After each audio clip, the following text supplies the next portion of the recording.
اگر یہ امت اجتماعی طور پر دین کی دعوت پر قائم ہے تو یہ دین کی مددگار ہے، اور اگر دین کی دعوت چھوڑ دے تو اس نے دین کی نصرت چھوڑ دی، دین کی نصرت چھوڑ دی، اس نے دین کی نصرت چھوڑ دی، اور جب یہ دین کی نصرت چھوڑ دے تو پھر اللہ رب العزت بھی اس کو بے یار مددگار چھوڑ دیتے ہیں۔ اس لیے دو موقع اللہ کی رحمت کے خاص متوجہ ہونے کے ہیں، ایک انفرادی دعوت اور دوسرے انفرادی عبادت۔ اس لیے کہ قرآن نے یہ کہا ہے کہ اس سے زیادہ اچھا دین، اس سے زیادہ پختہ مذہب ہو سکتا ہے جو دعوت عبادت دونوں کو جمع کر لے، دعوت عبادت دونوں کو جمع رکھے۔ اس سے زیادہ پختہ دین ہو سکتا ہے جو دعوت عبادت دونوں کو جمع رکھے۔ ایک صحابی مشرکین کی قید میں، ایک صحابی مشرکین کی قید میں، وہاں ان کو غسل کی حاجت پیش آئی۔ دیکھنا یہ ہے کہ انہیں جیل میں یہ کہہ کر نماز چھوڑ دیں کہ میں نماز کا مکلف نہیں، اس لیے کہ ہم دنیا کے معمولی شعبوں میں یہ سوچ کر حکم چھوڑ دیتے ہیں کہ یہاں اس عمل کی کرنے کا ماحول نہیں۔ دوستو عزیزو، اگر ایک سنت کو بھی کسی ماحول کی وجہ سے چھوڑ دیا، کسی ماحول کی وجہ سے ایک سنت کو بھی چھوڑ دیا کسی ماحول کی وجہ سے، تو اللہ رب العزت ماحول کی وجہ سے کسی ایک سنت کے چھوٹ جانے پر بھی اپنی مدد کو اٹھا لیں گے، مدد اٹھا لیں گے۔ میں اس لیے عرض کر رہا کہ لوگ اتنے دن پر چلتے ہیں جسے دن پر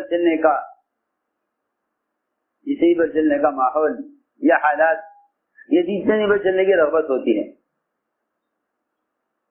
سنت پر وہاں عمل کرتے ہیں جہاں سنت کا ماحول ہے، جہاں ماحول بدعت کا ہو وہاں سنت پر عمل کرنا مشکل، جہاں ماحول رواج کا ہو وہاں سنت پر عمل کرنا مشکل۔ اسے میں نے عرض کیا کہ اللہ رب العزت ایک حال لاتے ہیں مسلمان پر، دیکھنا چاہتے ہیں کہ اس حال میں یہ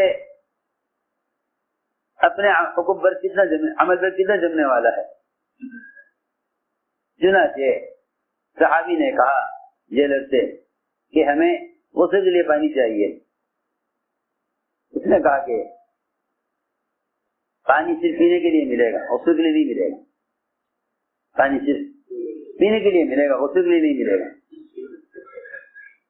صحابی نے کہا کہ ہمیں تم 2 دن کا پانی اکٹھا دے دو، 2 دن کا پانی اکٹھا دے دو تاکہ ہم غسل کر لیں۔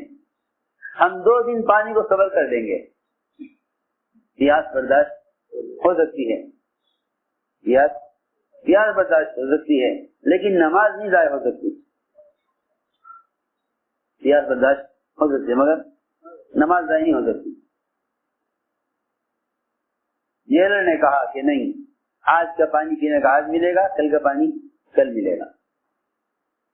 جب اللہ نے یہ دیکھ لیا کہ یہ ایسا عمل کی حفاظت کرنے والا اور نماز کے لیے پانی کو صبر کر سکتا ہے، تو اللہ رب العزت نے دعوت عبادت کے جمع کرنے پر بادل کو مسخر کیا،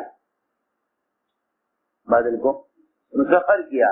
آسمان سے بادل اترا، جیل میں داخل ہوا، صحابی کو برتا، صحابی نے اس بارش کے پانی سے غسل کیا۔ یہ سارے واقعات صحابہ کے تعارف کے لیے نہیں تھے، یہ اصل میں سمجھنے کی بات ہے۔ یہ سارے واقعات صحابہ کے تعارف کے لیے نہیں تھے، بلکہ قیامت تک امت کو مدد کے ضابطے بتانے کے لیے تھے. یہ واقعات امت کو قیامت تک مدد کے ضابطے بتلانے ہیں. مدد کے ضابطے میں یہ واقعات سنا رہا ہوں اس لیے کہ اس زمانے میں مسلمان بہت اطمینان سے کہہ دیتا ہے کہ فلاں شریعت کا حکم قانون خلاف ہے، اس کے ہم نہیں کر سکتے، حکومت اس عمل کے خلاف ہے، ہم نہیں کر سکتے. اس زمانے میں مسلمان اپنے آپ کو اتنے ہی دین پر چلنے کا مکلف سمجھتا ہے، اتنے دین پر چلنے کا مکلف سمجھتا ہے جتنے دین پر چلنے میں کوئی رکاوٹ نہ ہو، جتنے دین پر چلنے میں کوئی رکاوٹ نہ ہو. اللہ رب العزت رکاوٹیں لاتے دیکھنے کے لیے کہ یہ ان حالات میں حکم پورا کرتا ہے یا نہیں، ان حالات میں حکم پورا کرتا ہے یا نہیں. اس لیے میرے بزرگوں دوستوں عزیزوں، ساری بات کا خلاصہ یہ ہے کہ اپنے دین کو دعوت میں لاؤ، اپنے دین کو دعوت میں لاؤ. اور یہ بات یاد رکھو کہ کسی بھی ذریعے سے دین کا پیغام پہنچا دینا دعوت نہیں ہے. کسی بھی ذریعے سے دین کا پیغام پہنچا دینا دعوت نہیں ہے. میری بات دھیان سے سننا. جس طرح عبادت مخصوص طریقے سے جسم کے استعمال کا نام ہے، جیسے عبادت مخصوص طریقے پر جسم کے استعمال کا نام ہے، جیسے عبادت مخصوص طریقے سے جسم کے استعمال کا نام ہے. یہ نہیں کہا جائے گا کہ آپ جس زمانے میں جس طرح چاہیں عبادت کرنا. حضور اکرم صلی اللہ علیہ وسلم نے اپنی مسجد میں نماز پڑھنے والے سے اس کی نماز کو دیکھ کر یہ فرمایا کہ نماز پڑھو، دوبارہ تمہیں نماز نہیں پڑھی، کیونکہ اس کی نماز آپ کی نماز کے طریقے کے خلاف تھی. جس طرح آپ صلی اللہ علیہ وسلم کا ایک متعین طریقہ عبادت ہے اور قیامت تک وہی طریقہ رہے گا، قیامت تک وہی طریقہ رہے گا. زمانے کے بدلنے کے اعتبار سے نماز کے طریقے نہیں بدلیں گے.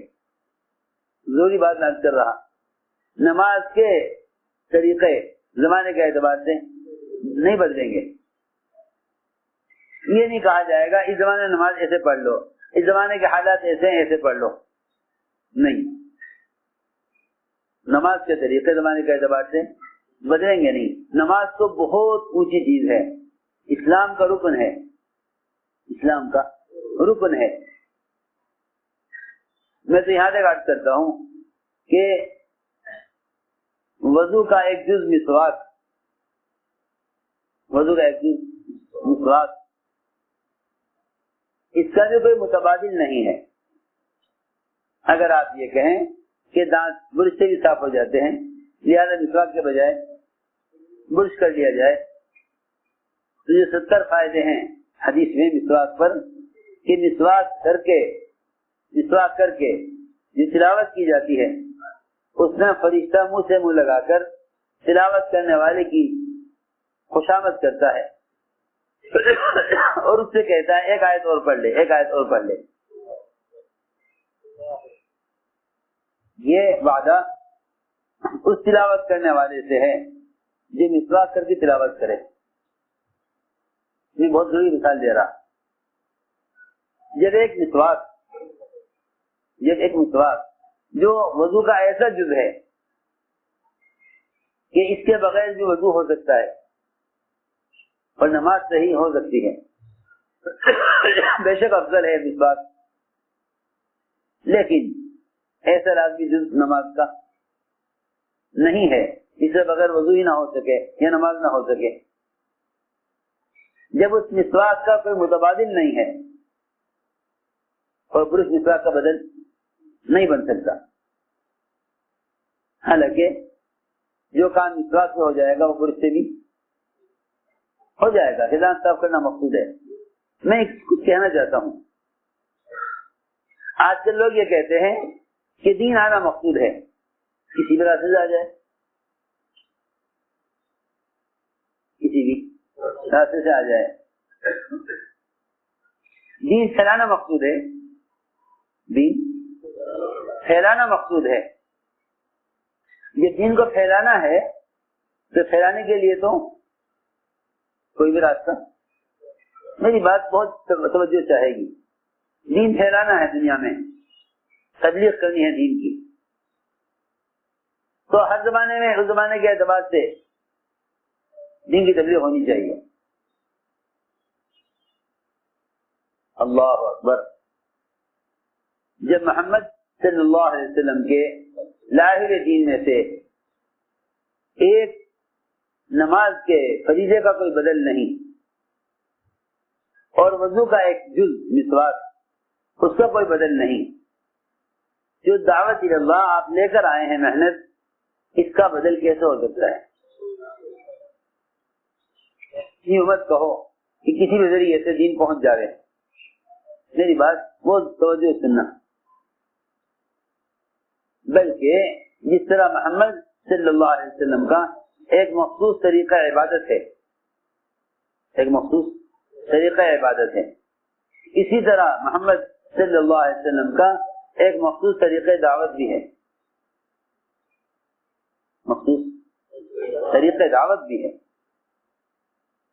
اس زمانے کے لوگوں کا غلط خیال یہ ہے کہ ایک چینل ہونا چاہیے جس سے اسلام پھیل جائے، جس سے اسلام پھیل جائے۔ حضرت فرماتے تھے جب حق کو چلانے کے لیے باطل کا سہارا لیا جائے گا تو اس سے باطل چلے گا، حق نہیں چلے گا، اس سے باطل چلے گا، حق نہیں چلے گا۔ جب حق کو چلانے کے لیے باطل کا سہارا لیا جائے گا تو اس سے باطل چلے گا، حق نہیں چلے گا۔ تو یہ نہ کہو کہ بھئی اسلام پھیلنا ہے لہذا اس زمانے کے اعتبار سے پھیلے، نہیں، یہ غور کرو کہ دور صحابہ میں اسلام کو قائم کرنے کے لیے، اسلام کو پھیلانے کے لیے حضور اکرم صلی اللہ علیہ وسلم نے کیا طریقہ اختیار کیا۔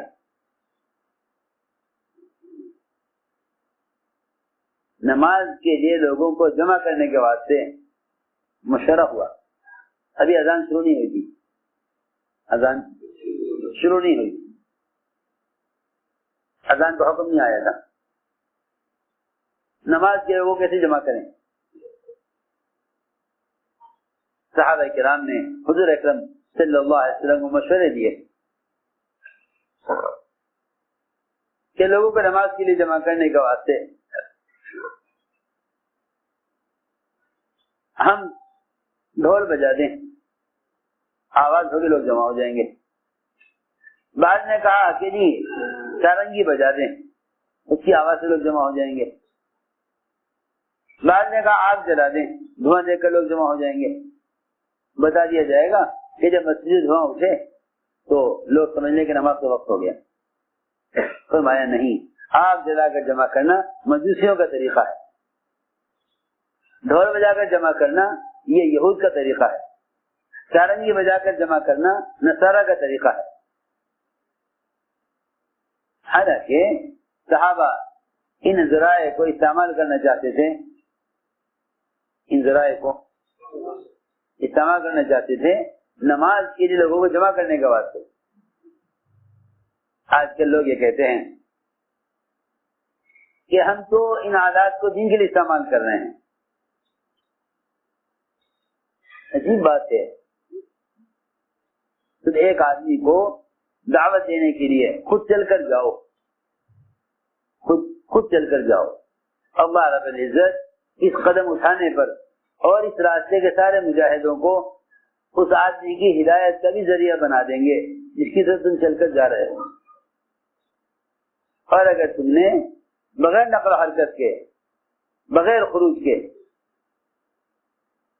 کسی اور ذریعے سے دعوت دی، میری بات توجہ سننا بہت، اگر بغیر نقل و حرکت کے، بغیر خروج کے تم نے کسی ذریعے سے دعوت دی تو یہ ذرائع غیر مسنون ہونے کی وجہ سے غیر مسلم ہونے کی وجہ سے مؤثر بھی نہیں ہوں گے اور اس میں نبوت کی لائن کی اذیتیں بھی نہیں ہوں گی، اور وہ اجر بھی نہیں ہوگا جو اجر آپ کے طریقے دعوت میں ہے۔ ہماری بات سمجھنا بہت ضروری ہے۔ ریکنسٹرکشن آف امہ dailymarkers.com۔ اس لیے کہ اتباع سنت اصل ہے، اتباع سنت اصل ہے، جس طرح عبادت میں اتباع سنت اصل ہے۔ صلو کما رأیتمونی اصلی، کہ نماز ایسے پڑھو جیسے مجھے پڑھتا ہوا دیکھ رہے ہو، جیسے عبادت میں اتباع سنت اصل ہے، اس طرح دعوت میں بھی اتباع سنت اصل ہے۔ تو ہم نے عرض کیا کہ کسی بھی ذریعے سے دین کا پیغام پہنچا دینا دعوت نہیں ہے، بلکہ دین کی دعوت سے لے کر پھرنا دعوت ہے، دین کی دعوت سے لے کر پھرنا دعوت ہے، دین کی دعوت سے لے کر پھرنا دعوت ہے، کسی بھی ذریعے سے پیغام پہنچا دینا دعوت نہیں ہے۔ دین کی دعوت سے لے کر پھرنا اصل دعوت ہے، اس لیے کہ ہمیں حضور اکرم صلی اللہ علیہ وسلم کے زمانے میں اس کے علاوہ اور کوئی طریقہ، اس کے علاوہ کوئی طریقہ نہیں ملتا، سو بات، ہمیں اس کے علاوہ اور کوئی طریقہ نہیں ملتا۔